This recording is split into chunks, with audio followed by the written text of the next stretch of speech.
Hola, ici Ellie de La Voix qui crie dans le désert, le podcast du groupe de méditation Inuani, groupe qui médite avec des personnes du monde entier sous la guidance spirituelle de Rodolfo et de sa femme Viviane. Et aujourd'hui, on se retrouve pour un nouvel épisode où je vais reprendre les différents partages, les différents échanges qu'on a eus après nos méditations en groupe. On a parlé d'amour, de plaisir et de désir, comme quoi l'amour, il se manifeste rarement tout seul, en tout cas dans la dualité, dans la troisième dimension.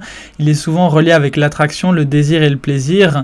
Et ces trois élémentaux, ces trois forces qui sont dans notre univers intérieur, qu'on doit progressivement comprendre, qu'on doit progressivement contrôler et maîtriser pour notre évolution.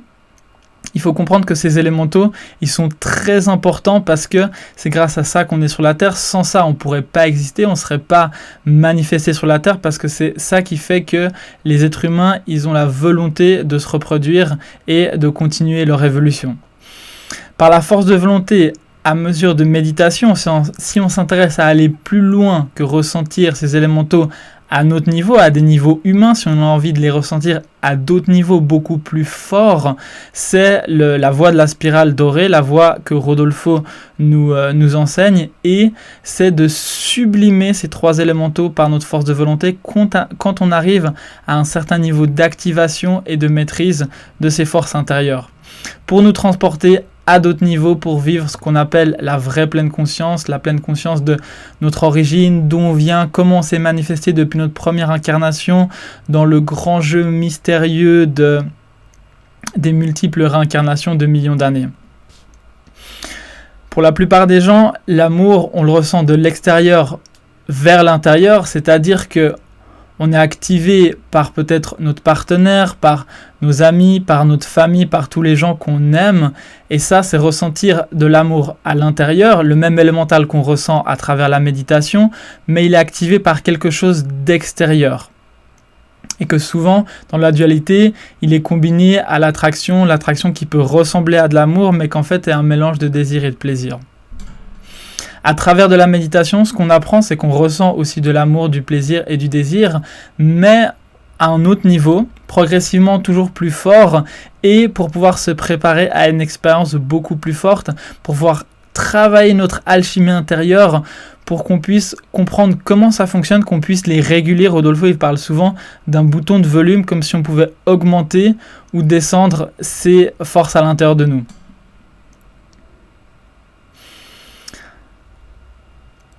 Donc ces élémentaux, ils peuvent nous transporter vers la spirale dorée et c'est quelque chose qu'on peut vivre aussi à travers la méditation. Et parfois, on peut avoir des doutes, on peut se dire mais est-ce que c'est normal que je ressente ça ou pas? Ça, je l'ai déjà dit.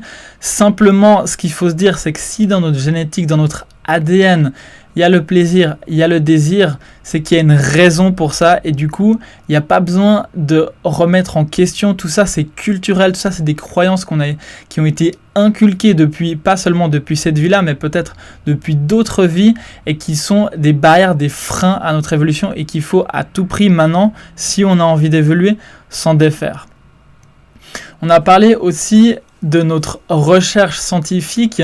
Rodolfo, il parle de laboratoire intérieur, comme quoi cette spirale dorée, les méditations qu'on fait, ça n'a rien de religieux, c'est une science intérieure, ce qu'on est en train de faire, que nous, on est en train d'être des scientifiques de nous-mêmes, des scientifiques de comprendre notre grand laboratoire, comme je parlais avant des différentes forces qu'on active et qu'on désactive, et comme quoi on est des scientifiques, mais pas les mêmes que ceux dans la troisième dimension. On est en train de maîtriser des forces qui se manifestent dans la troisième dimension, mais à l'intérieur de nous-mêmes. Et progressivement, on capte de plus en plus de choses, et au fur et à mesure qu'on capte que notre cerveau il devient un filtre et il laisse passer de plus en plus d'informations, on a notre évolution qui va de plus en plus loin parce que c'est d'avoir conscience des choses qui nous fait évoluer. Il se passe des millions de choses dans l'invisible. On est tous une étincelle divine. Mais si on n'en a pas conscience, on n'est pas en train d'évoluer. Mais c'est complexe parce qu'il peut arriver qu'au travers de la méditation, d'ailleurs ça arrive souvent, on s'endorme, notre conscience elle n'est pas là, elle est autre part, on est en train de rêver. peut-être on est conscient dans une autre dimension, mais tout ça, ça a des raisons d'être, et il faut savoir qu'au final, ce vers quoi on va, c'est d'être toujours plus conscient et de toujours filtrer davantage de choses, bien sûr sans être affecté par elles, mais d'avoir conscience de plus en plus de choses, de plus en plus de dimensions et de pouvoir connecter avec de plus en plus d'informations. C'est là qu'on peut parler de pleine conscience. La pleine conscience, ça n'existe pas. La vraie pleine conscience, par contre, on peut être toujours plus conscient.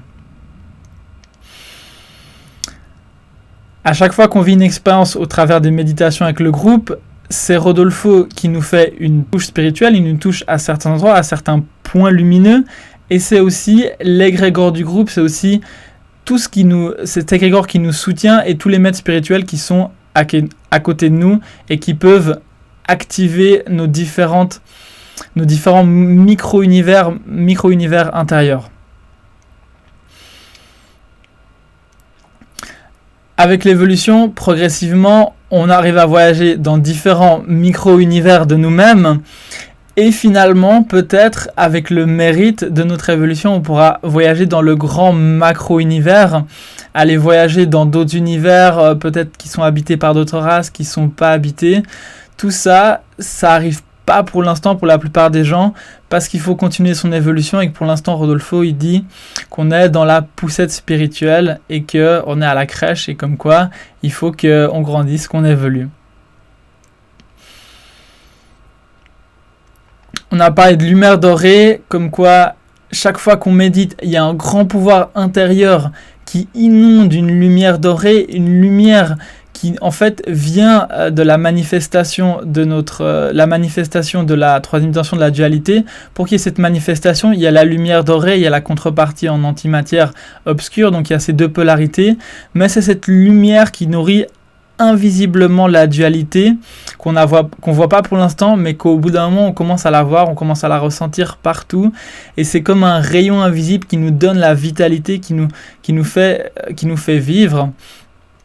Et Rodolfo il nous a partagé qu'une fois en méditation, il a senti son plexus solaire, un rayon doré qui l'a touché et qui l'a nourri pendant une semaine. Pendant une semaine, il n'a pas eu faim parce que cette expérience-là, elle est venue lui faire comprendre, l'enseigner comme quoi toute la nourriture, tout ce qu'on absorbe à travers les différents aliments, ça vient d'autres dimensions et comme quoi on n'a pas besoin, à un certain niveau, on n'a pas besoin de ça.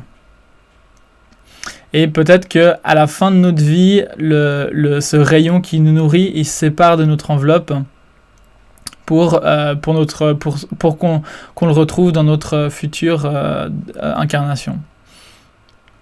Progressivement, au travers de nos méditations, on peut canaliser cette énergie dorée et on peut la transmettre. Les autres, ils la voient pas, mais ils la ressentent. Par exemple, ça peut être de ressentir une chaleur. Et c'est ça qui se passe quand on a un vrai guérisseur ou une vraie guérisseuse. C'est qu'on arrive à transmettre cette énergie dorée et les autres, ils la ressentent. Ils la voient pas nécessairement, mais ils la ressentent de différentes manières. Et tout ça, ça se passe progressivement. Au départ, on est content, rien que de sentir une petite lumière qui nous fait du bien autour de nous. Et progressivement, elle devient de plus en plus forte. Et on peut voir d'autres petites lumières, on peut voir des entités. Tout ça, ça se fait progressivement au travers de notre évolution. Un concept important que Rodolfo il aborde régulièrement, c'est la coupe de cristal. Comme quoi, il n'y a pas besoin de dire de livre, que tout est à l'intérieur de nous, le grand savoir spirituel divin, mais que ce grand savoir, c'est comme une coupe de cristal qu'il ne faut pas briser, qu'il faut garder précieusement, et comme quoi il faut garder la foi. Quand on commence à méditer, quand on commence à avoir des expériences, si à un certain moment on a des doutes, il faut garder, c'est naturel d'avoir des doutes, mais toujours garder la confiance, la foi que on est dans un bon chemin et rester humble par rapport aux expériences qu'on vit, parce que ça, si on commence à spéculer sur ce qu'on est en train de vivre, la signification de ce que ça veut dire, si on demande des avis extérieurs à des personnes qui ne connaissent pas notre chemin, qui ne savent pas ce qui est en train de se passer, on peut commencer à menuiser sa réceptivité spirituelle en brisant cette coupe de cristal. Et ça, c'est quelque chose qui peut revenir si on décide de revenir méditer, si on décide de continuer son évolution à un moment qu'on reconnaît qu'on a fait une erreur, mais ça prend du temps parce que inconsciemment, on s'est fermé. Ça, c'est un sujet que j'ai déjà abordé, mais qui est important. La divinité, elle nous teste avec des expériences qui vont peut-être nous faire douter pour voir si on a la capacité, l'endurance de continuer ou bien alors si on décide de mettre notre évolution en stand-by pour le reste de notre vie ou pour peut-être des millions de prochaines vies qui vont nous arriver. Et faire attention avec ça, bien sûr, c'est la nature de douter, de continuer, peut-être de faire certaines pauses, mais savoir que c'est quelque chose qu'on peut regretter si par la suite on veut revenir et qu'on n'arrive plus à ressentir certaines choses.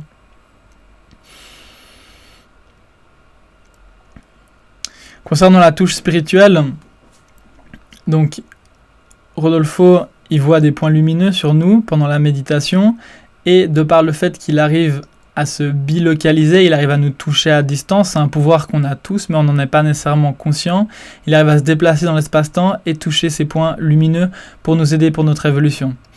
Et progressivement, ça active des processus de changement dans nous, on vit des expériences et on doit donner la juste valeur à ça parce que y a beaucoup de gens qui aimeraient ressentir des choses, peut-être qu'ils ne ressentent rien ou pas grand-chose. Il y a même des gens qui méditent pendant très longtemps, mais que finalement, ils ne ressentent rien. J'ai remarqué qu'il y a plusieurs personnes qui nous ont rejoints, qui ont essayé de faire la méditation avec nous, qui étaient des méditants de plusieurs dizaines, vingtaines ou peut-être même 30 ans, qui viennent et qui ressentent un petit peu de choses, mais j'ai jamais vu des personnes qui ont eu un grand exercice de méditation qui restent avec nous parce que pour eux, il y a quelque chose qu'ils comprennent pas nécessairement parce que c'est pas ce qu'ils ont vécu pendant trop de temps. Et ça, ils ont mis une carapace, ils ont mis des croyances autour de ce qu'est la méditation et quand ils commencent à vivre des choses différentes ou alors simplement qu'ils vivent toujours rien, c'est très difficile pour eux de remettre en question ça. Donc c'est pour ça aussi qu'il y a des gens qui sont à la défensive et les réactions, si elles se transforment en spéculation, à ce moment-là, on est en train d'abîmer notre expérience, d'abîmer notre réceptivité spirituelle.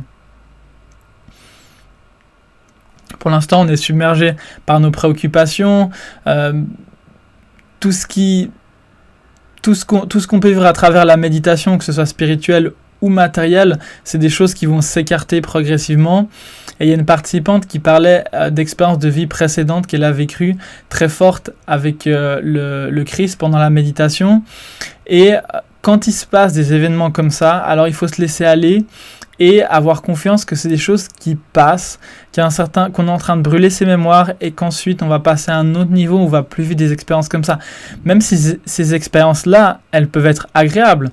La plupart du temps, elles le sont. Peut-être des fois, on se questionne, mais la plupart du temps, elles sont agréables, du moins si on se laisse aller, si on l'accepte, et avoir confiance que ça, c'est des choses qui passent.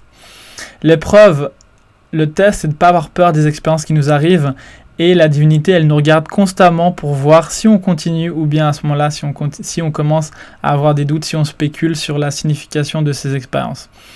On ne peut pas comprendre ces expériences parce que, avec notre conscience humaine, on peut se rassurer en tant que mental, se dire « bon, je vis ça parce que c'est ça et tout ». Et d'ailleurs, c'est ce que la plupart des paradigmes spirituels, des schémas de croyance, c'est ce qui se passe, c'est qu'on croit en certaines choses, on essaie d'avoir des explications, mais finalement c'est tellement complexe qu'il faut simplement se laisser aller, faire confiance qu'il y a une force qui est plus forte que nous. Simplement notre préoccupation spirituelle, elle suffit, et que si on continue sur ce chemin-là, si on garde la confiance, bien sûr pas une confiance aveugle, mais une confiance dirigée, une confiance raisonnée du fait qu'on vit des expériences et qu'on se rend compte qu'on évolue, même si ça prend du temps. Donc toujours garder cette confiance.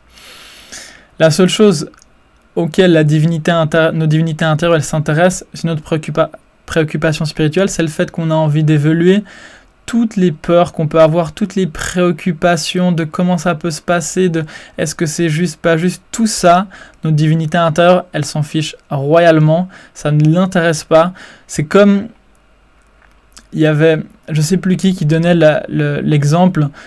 Nous, en tant qu'humains, si on voit par exemple des oiseaux qui sont en train de se battre pour un morceau de nourriture, on va les regarder, mais on va rien faire. parce qu'on sait que c'est la nature, on sait que c'est comme ça, et on peut les observer, voilà, ça peut nous amuser, ça peut nous intriguer ou pas, mais dans tous les cas, on va très peu intervenir. Et c'est la même chose. Pour eux, c'est la même chose avec la divinité. Pour nous, quand on est en train de spéculer sur nos expériences ou qu'est-ce qui est en train de se passer, on peut se poser la question, on peut se dire oui, est-ce que ça c'est en accord avec la divinité? Mais finalement, elle s'en fiche. Elle est à un autre niveau. Et comme nous, quand on regarde les oiseaux, on est à un autre niveau et ça ne nous intéresse pas, la divinité, c'est la même chose. Voilà, j'espère que vous avez trouvé cet épisode intéressant. Je rappelle que je fais ce podcast pour mener à la réflexion qui peuvent enclencher des processus d'évolution, mais que l'expérience, le vécu, la méditation, c'est le plus important. Tout le reste, pour l'instant, ça reste que des paroles. Alors je vous invite à nous rejoindre, à méditer avec le groupe. Si ce n'est pas encore le cas, vous pouvez cliquer sur le lien juste en dessous. Il y a plusieurs manières, ça dépend de où est-ce que vous écoutez le podcast, ou alors de me contacter si vous avez envie de nous rejoindre.